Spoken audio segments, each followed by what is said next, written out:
Hello everyone, Brad Johnson here, and in this video I'm going to be talking about the cosmic history plan.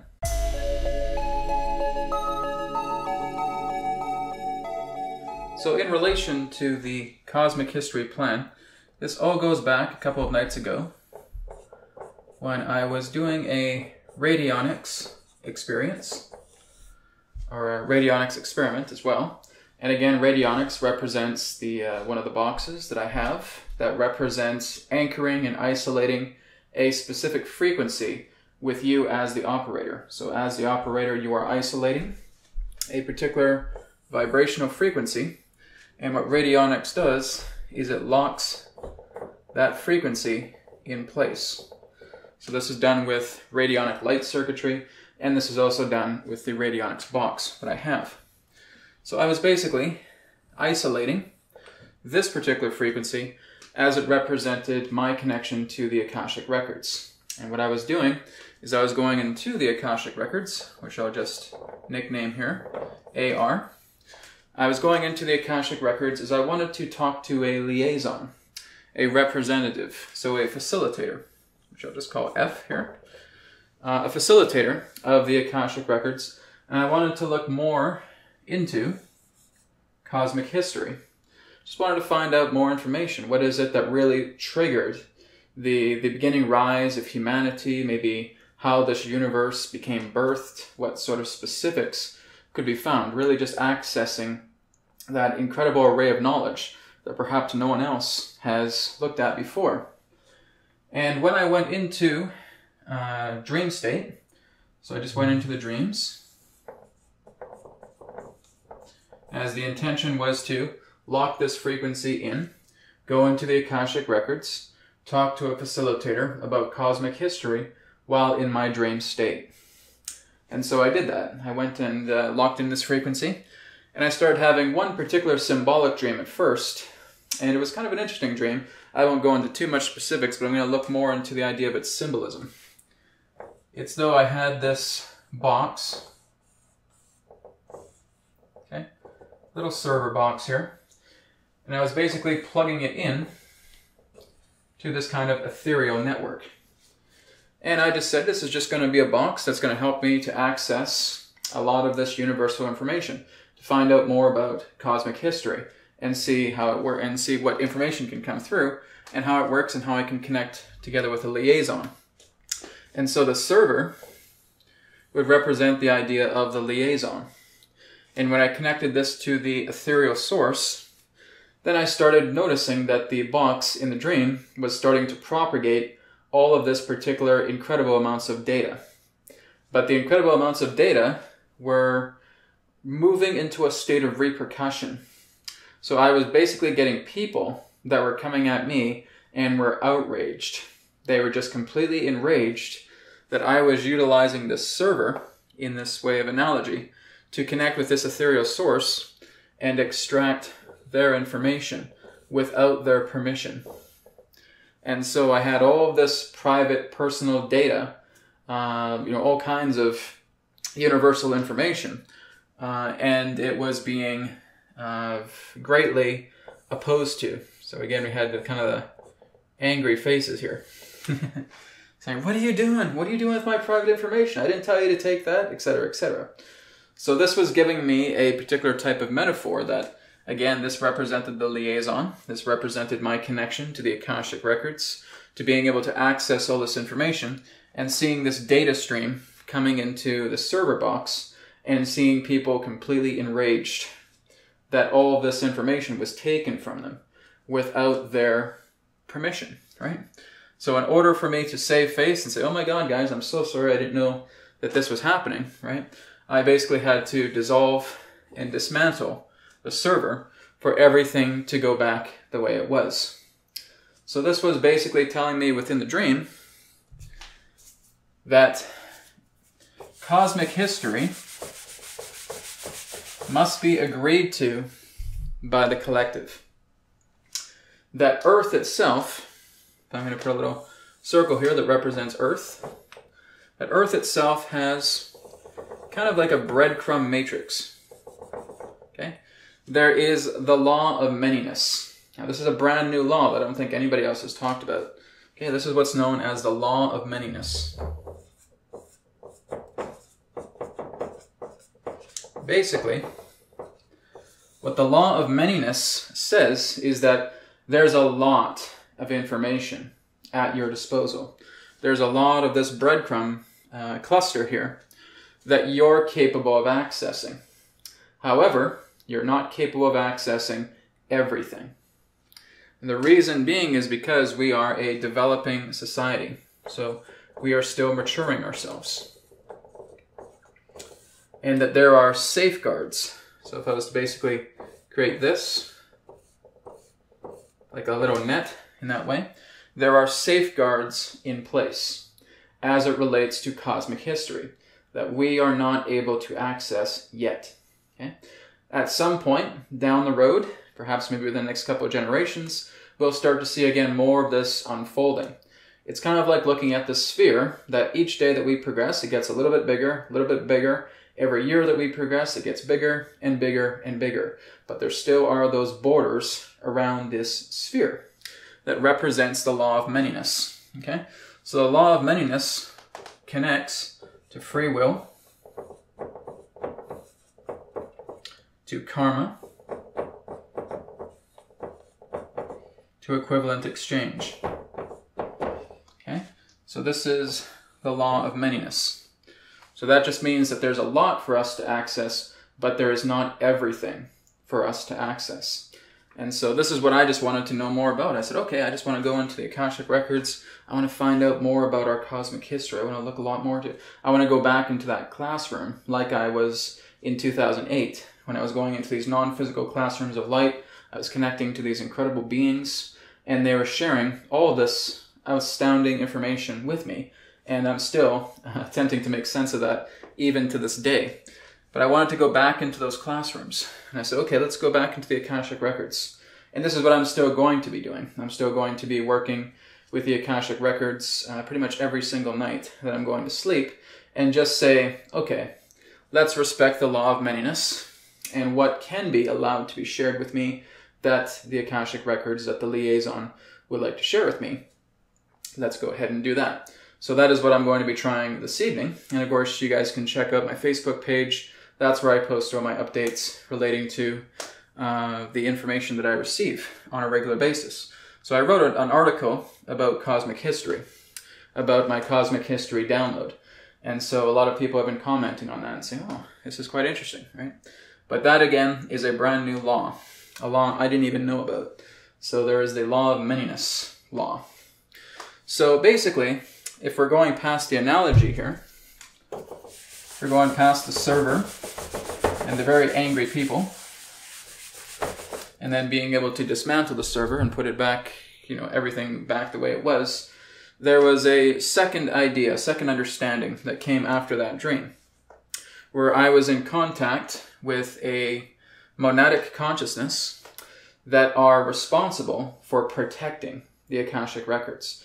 Now, some people will say that this may be angelic beings, it could be archangelic beings, ethereal beings, etc. Those are fine, but I was actually able to get a name out of these particular beings.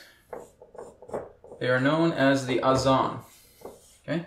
So basically that's A-H, just in the way pronunciation. Okay? Or you could even spell it either way you like. This is basically what came to me, was the Azan. And I got that as a voice when I was still asleep. It was just clear as gold. Clear as a whistle, I should say. Clear as a whistle, and I heard their name. And after I heard their name, poof, I woke up. Right? So it was basically saying, Brad is speaking to the Azan. Like that. And all of a sudden, boom, I woke up. I was like, I heard that clear as a bell. The Azan. Right? And it was just like I could feel the spelling of that. But the Azan basically represented themselves to me because they told me about their name just after they gave me this other kind of vision as well. Is that they kind of represent like a type of Zulu warrior tribe. Okay? That's just the analogy that they used for me to get an understanding about what they do and who they are. But they are basically a sacred pact. They're a monadic consciousness that are the gatekeepers. They keep the Akashic record information safe. They keep it preserved. They keep it in this state of sanctity. However, when I was going into the vision, and I was looking and seeing what they represented, because they were very respectful to me. They were telling me, about who they are. They were showing me the faces and showing me this kind of landscape that was like all this deep forest, just like a forest of knowledge in that particular way, kind of like how we would see the Amazon rainforest in that way, for example. But there were beings that were coming into the forest, and they were basically faceless. I just say that because I wasn't able to see their faces per se, but it was almost just kind of like looking at these, I guess the closest proximity, kind of like the safari gear, people in safari uniforms or clothing were basically running into the forest and snatching stuff. And the Azan were basically gearing up now to combat them, to fight them off. And so basically what they were telling me in this kind of telepathic vision understanding is that parasitical beings will access the Akashic records and snatch all of this information from something that is meant to be sacred. And they will try and exit these realms, and they will try and utilize this particular type of information for their own base ends. And so this is just what's represented as intruders, or again, parasitical beings, whatever one person wants to call them is fine. But basically this is what they were showing me, and saying that the Akashic records needs to be shared on a collective agreement. If there is no particular type of collective agreement that is being brought forward through the Akashic record, people can snatch it, but basically what happened with the server analogy is that they become traced back. They get rebound, right? So there are beings within the universe, just some very greedy, cold-hearted beings that do not give a damn about people's privacy, about their own soul records, about their own soul archives, will actually go into the Akashic records, snatch all a bunch of their information, and then try and run off. But of course, every single person that does that is going to be met with repercussion, with rebound in that particular way. So this is the law of many-ness. So the law of many-ness will allow the energies of our example of Earth, of the breadcrumb of knowledge here, to be available.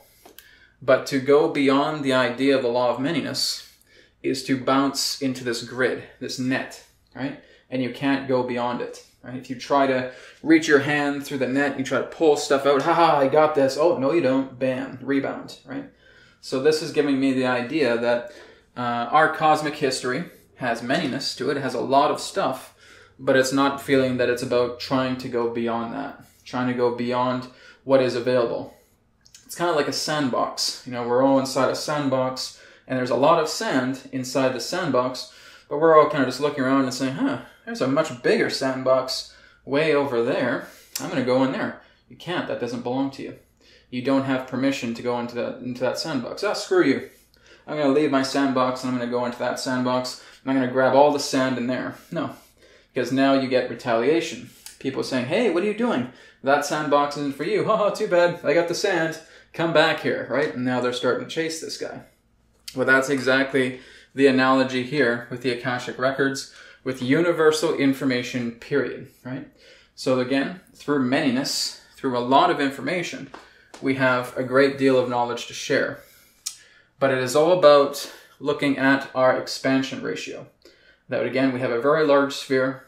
We have a lot of containing information within this sphere, but we're not trying to jump out of this sphere and go into another one before we're ready to handle it, right? Even though there's a lot of incredible people on this planet who have had all kinds of profound experiences, this can sometimes create frustration because they say, I can't access that information. I have memories of me being in another universe, but everything is just so vague. I want to be able to remember a lot. I want to remember a lot. I want to remember a lot. And because of the law of many-ness, you can't, right? So the law of many-ness, again, associates with free will, with karma, and with equivalent exchange. So we are working that way to expand our bubble. And again, as the times progress, that bubble will get larger and larger, and we will have many-ness to access. So this is basically just telling me that beings like the Azan are dedicating themselves to protect the sacredness of the Akashic Records. The universe itself is what collects all of this information. The universe is just an imprint of everything that is experienced, everything that represents dynamic. It's being contained and stored into this inner realm known as the Akashic Records, as it has been termed. Again, many other things, such as the subconscious, the unconscious, etc. That's just one particular term for it. But this is, again, just giving me an idea of saying that our cosmic history right now, as we know it, has a lot of areas to explore, a lot of access points, but it is not infinite relating to what we can access. There is many-ness behind it. So basically, the whole point of this is the remembrance of asking permission on a collective level. It was looking like, with what was happening here between the Azan and these other beings, it reminded me of the NSA spying that has been happening, about the NSA and all of these agencies hacking private information, stealing personal information from people, and then people realizing that this information has been stolen. People are going to be outraged, and those particular people who are doing that will get rebound for what they are doing, and that will eventually happen. So this is what's happening on a universal scale, is that we have a universal NSA that has these beings coming into the Akashic realm and attempting to steal personal information without the collective permission from these, again, other forms of monads. And so they're swiping all this, who knows, they're using it for weaponization, they're using it for technology means, they're using it for their own base ends. And that this is intolerable. And so we have a group like the Azan that are coming through and attempting to stop them. And so I would see this vision of all of them, again, like these hardcore Zulu warrior tribes having like these throwing stars, these shurikens, and just and start throwing it at them. And I didn't really witness the battle too much because there was more of a symbolism. But that was basically what was happening, is that, again, there can be intruders that will come into the Akashic Records and go into these libraries and steal these books and not put them back and try to leave with this energy, leave with this valuable knowledge. Even goes back to the ancient stories of Eden, the tree of forbidden fruit, right? That's another example. So again, this is just telling us that there is a law of many-ness, that there is a lot of breadcrumbs, there is a lot for us to explore, but again, we are limited to knowledge based upon our current state of maturity, based upon our level of development, based on how we are as a species right now. We're a very young species, and it's usually a lot of the elder races that are able to pull in a lot of this information because they've been around the block a few times. We're just starting to come into that block now. So this is why cosmic history, as I label it, is under a law of many-ness. And again, a lot of universal information is under a law of many-ness. So a lot of stuff we can share, but it is not infinite in regards to what we have access to. So again, as we progress, that bubble will get larger and larger. All right, so this wraps up this video. Thank you very much. Feel free to check out realitywhisperer.com, sessions, digital courses, and more. And of course, if you have a question relating to this video or other videos on my channel, feel free to, again, go to realitywhisperer.com and you can go into the contact section. Thank you so much, and I look forward to speaking to you again in the next video. Take care, namaste, and may it be well with you. Goodbye.